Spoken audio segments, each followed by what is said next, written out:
सुमति कुमत सब के ओर रही, नाथ पुराण निगम कही। जहाँ सुमत न संपत्ति नाना, जहाँ कुमत न विपत्ति निदाना। हे नाथ, पुराण और वेद ऐसा कहते हैं कि सुबुद्धि और कुबुद्धि सबके मन में रहती है, लेकिन जहाँ सुबुद्धि होती है वहाँ विभिन्न प्रकार की संपदाएं यानी सुख और समृद्धि रहती है, और जहाँ कुबुद्धि है वहाँ विभिन्न प्रकार की विपत्तियों का वास है। बिनु सत्संग विवेक न होई, राम कृपा बिनु सुलभ न सोई। सठ सुधरई सत्संगति पाई, पारस परस उदास सुहाई।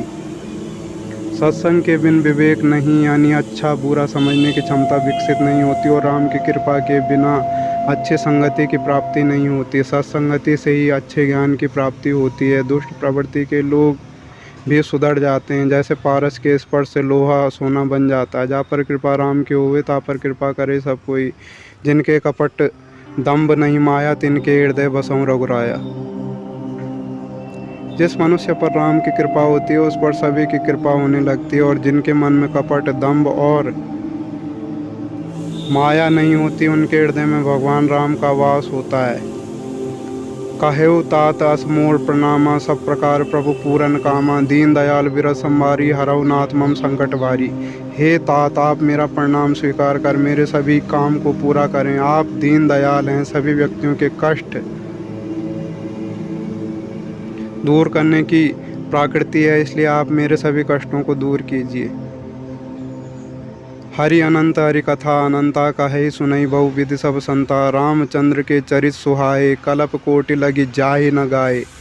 भगवान हरि अनंत हैं और उनकी कथाओं का कोई अंत नहीं है। उनकी कथाओं का रसपान लोग विभिन्न प्रकार से करते हैं, यानी कथाओं की विवेचना लोग अलग अलग करते हैं। राम का चरित्र किस तरह है, करोड़ों बार भी उसको गाया नहीं जा सकता है।